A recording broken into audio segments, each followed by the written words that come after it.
안녕하세요. 아르떼 심리상담센터예요. 오늘은 감정 조절을 못하는 아이 관련된 사례를 좀 얘기를 나눠보려고 해요. 우선은 사례를 좀 읽어볼게요.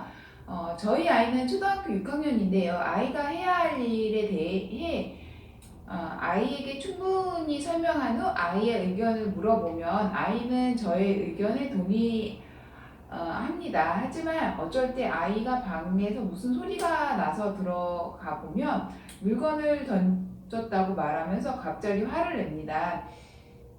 최근 들어 집에서 나가겠다고 잠옷 차림으로 집을 나설 때도 있습니다.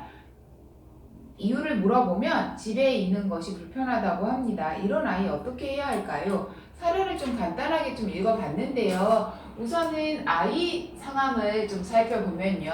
아이가 갑자기 화를 내는 부분, 그리고 물건을 던지는 부분, 집에 나가겠다고 하는 부분이 있는 것 같아요. 그럴 때, 어머니께서는, 아이한테 이유를 좀 물어보고, 아이한테 어떤 설명을 좀 충분히 한다고 얘기하는 부분이 있어요. 그런데 우선은 저는 이 사례를 좀 읽어봤을 때 좀 확인해야 될 부분이 좀 있을 것 같아요. 그러니까 엄마랑 아이하고 관계가 좀 어떤지, 그리고 아이한테 설명을 좀 충분히 한다고 했는지, 혹시 아이한테 장황하게 좀 설명을 한다던가 아니면 아이한테 혹시 강요하는 부분이 있지 않나, 그런 부분을 좀 생각해 봐야 될 것 같아요. 그래서 아이가 엄마의 어떤 강요나 아니면 장황한 설명으로 인해서 그냥 선택권이나 자율권, 그런 부분을 좀 포기하는지, 아니면 어머님께서 그거를 은근히 좀 강요를 하는지, 그런 부분을 좀 확인할 필요성이 좀 있을 것 같아요. 그리고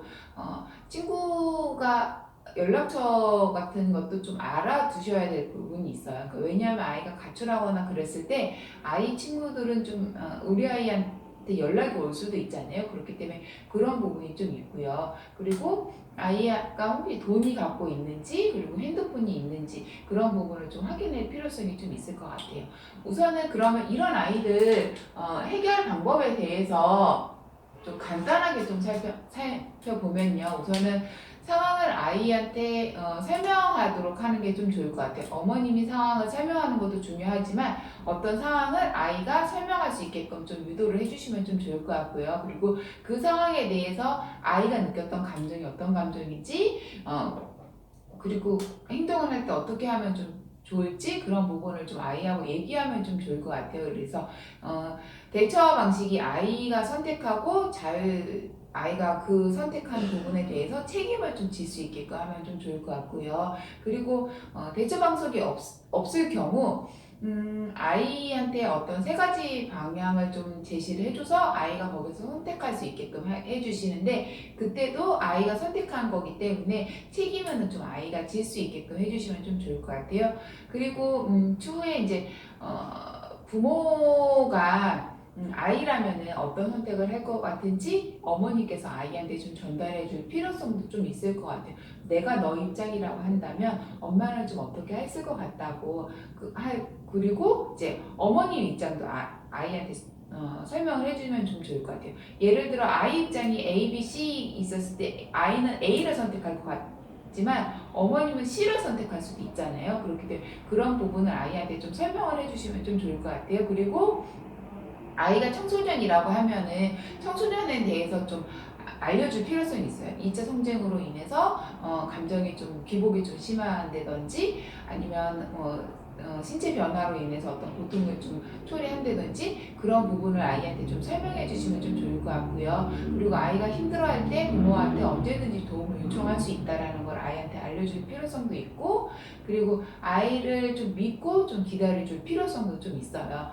그리고 가족 구성원의 장단점을 좀 파악해서 엄마의 장점은 이거고 단점은 이거고, 아빠의 장점은 이거고 단점은 이거고, 우리 아이의 장점은 이거고 단점은 이거라는 거를 가족끼리 좀 서로 얘기를 하면서 장단점이 좀 어떤 게 있는지, 그런 부분을 좀 알 필요성도 좀 있을 것 같아요. 그래서 아이가 이런 상황에서는 이렇게 대처해야 되고 저런 상황에서는 저렇게 대처해야 했구나라는 거를 좀 가져갈 수 있게끔 해주시면 좀 좋을 것 같아요. 그리고 아이가 감정 조절 못하는 거는 이제 스트레스가 너무 과도하게 쌓여서 그럴 수 있기 때문에 스트레스를 좀 어떻게 하면 관리할 수 있는지 그런 방법을 좀 강구하면 좀 좋을 것 같아요. 그랬는데도 불구하고 만약에 되지 않았을 경우에 저희 아리떼 심리상담 센터처럼 상담을 좀 할 수 있을 것 같은데요. 이럴 때 나를 좀 이해할 수 있는 그런 상담을 좀 진행해 나가면서 스트레스를 좀 어떻게 관리하면 좀 좋을지 그렇게 상담을 좀 아이한테 그렇게 상담을 진행하고 부모 상담을 좀 통해서 아이를 좀 어떻게 케어하면 좀 좋을지 그런 부분을 안내받을 수 있을 것 같습니다. 오늘은 이상으로 간단하게 감정을 조절하지 못하는 아이에 관련된 사례에 대해서 얘기를 좀 나눠봤는데요. 우선은 상황을 아이가 좀 설명할 수 있게끔 하고 그 상황에 대해서 아이의 감정, 아이가 어떻게 행동하는지, 그러니까 대처를 어떻게 하는지 그거를 좀 아이랑 좀 이야기를 좀 나누면 좀 좋을 것 같아요. 만약에 아이가 대처 방식이 없다면 어머니께서 3가지 정도 이렇게 제시해줘서 아이가 선택할 수 있게끔 해주시는 방법도 있고요. 아이가 청소년이라고 한다면 청소년에 대해서 아이한테 알려줄 필요성이 있고 힘들면 엄마, 아빠한테 언제든지 도움을 요청할 수 있다라는 거, 그리고 아이를 믿고 좀 기다려줘야 된다는 거, 그리고 가족 구성원의 어떤 장단점을 좀 파악해야 되는 거, 그리고 아이가 스트레스를 받으면 좀 더 심하게 그럴 수 있기 때문에 스트레스를 관리하는 방법들 그렇게 해주시면 좀 좋을 것 같습니다. 오늘은 이상으로 마치겠습니다. 감사합니다.